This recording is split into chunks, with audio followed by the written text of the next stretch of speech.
It's only been a couple days since I made the video talking about how EDP445 is trying to make a comeback online with his Instagram account and live streaming on every obscure video sharing service imaginable. I swear to God, this guy would start streaming on AIM Instant Messenger if he could. I wouldn't be surprised if he hopped on as a full-time Omegle streamer and just tried to haggle people for money to tell them why the Eagles will win the Super Bowl and also send them pictures of his poop in his toilet. He is finding every possible means of broadcasting himself online in order to try and reclaim his former glory pre-cupcake incident. I'll briefly speedrun his lore again. I think most people already know. More people know about the EDP445 story than Hamlet, but just in case, he was busted last year in a Chris Hansen-style operation where he was fully caught trying to have sexual relations with someone he believed to be a child, and he tried to defend himself by saying, no, no, no, look, you got it wrong, you stupid assholes. Actually, I was just here for a cupcake, which is how the whole cupcake meme started. But this was just one in many documented cases of EDP having inappropriate conversations with people he believed to be underage. So as a result, he was banned off pretty much every major platform and hadn't been seen for about 8 months. Occasionally there were theories and possible sightings of EDP445 out in the online cyberspace wild, but it was kind of like pictures of the Loch Ness Monster. People didn't really believe it until it was confirmed recently that he was running an Instagram account and trying to live stream again, and then just yesterday, or 2 days ago now, he fully made his return, WWE style, fucking pyrotechnics going off. He's on TikTok, baby, and he is absolutely exploding on the platform. He's got a video with over 4.4 million views. He's gathered over like 150,000 followers in literally just like less than 48 hours. He's been going viral there. I keep seeing the comment of when the world didn't need him most, he came back, and that's super true. But EDP445 is like a natural disaster. For as long as cupcakes exist in this dimension, EDP445 will also exist too. On TikTok, he's getting tons of support from people welcoming him back with open arms and open asses. They couldn't be more excited. They're just wishing him the best and super happy that he finally returned to take his crown back, king. And it's really sad, but also not surprising, because TikTok has established itself as a platform where child abuse isn't even taken seriously. There's been so many creators on TikTok that have literally been outed for some terrible things, including being predators, including, in certain cases, sexual abuse, and they still have very popular platforms that are still thriving.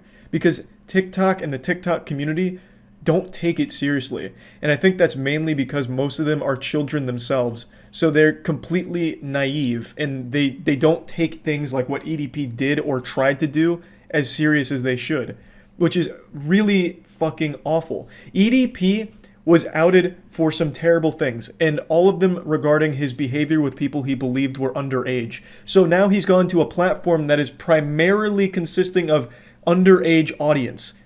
That is a recipe for disaster.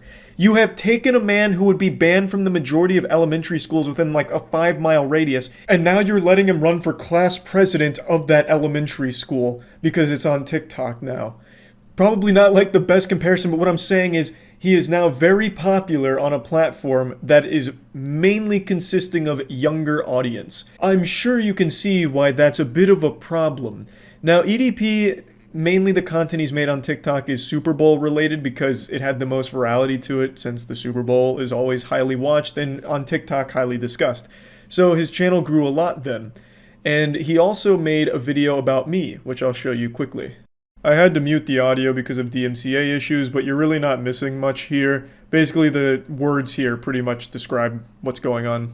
He's since deleted this TikTok, and I think the reason is because he's done everything he can to avoid ever mentioning the cupcake incident. He treats it like Voldemort's name. It just never gets said by him. Anytime it's brought up, the person is banned, and just does everything he can to pretend that it doesn't exist, hoping that he can just write out the controversy and people will forget or stop bringing it up.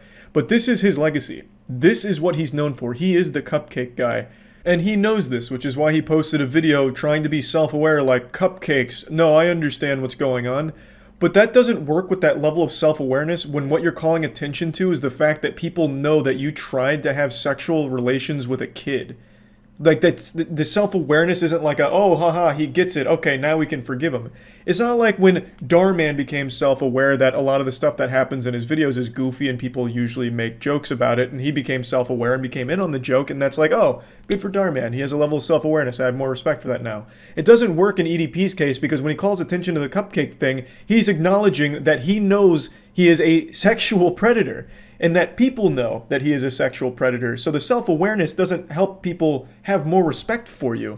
You're still disgusting, and what you did is pretty unforgivable, which is why no community's been welcoming him back onto the platforms, except for TikTok, because it is a platform that is notorious for not giving a shit about the safety of the kids on there. And make no mistake, a lot of the user base is kids, but they don't take it seriously there. There's been so many cases of horrible shit happening on TikTok, and the people that were behind it still doing just fine to this day. So I'm not surprised that EDP found TikTok as a place to call home, and he'll probably continue to do well on that platform, which is extremely sad to say.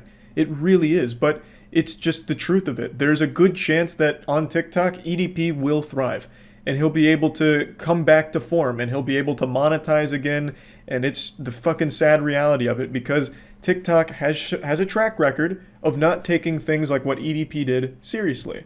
And you can see it in his comment section. Like I mentioned, there's a lot of people that are writing on EDP's dick right now, like, yep, this is the good stuff. Finally, EDP's back. Thank you, TikTok. EDP, let's go, EDP for life. You can see it.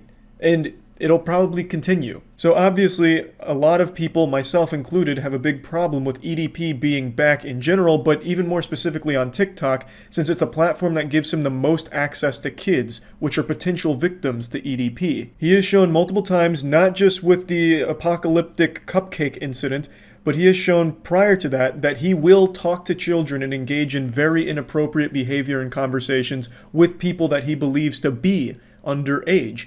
So now that he's on a platform that's primarily in that demographic, there's obviously a huge conflict here. So yeah, just wanted to give a whole update on this situation. A lot of people brought this to my attention and definitely thought it was something that needed to be talked about.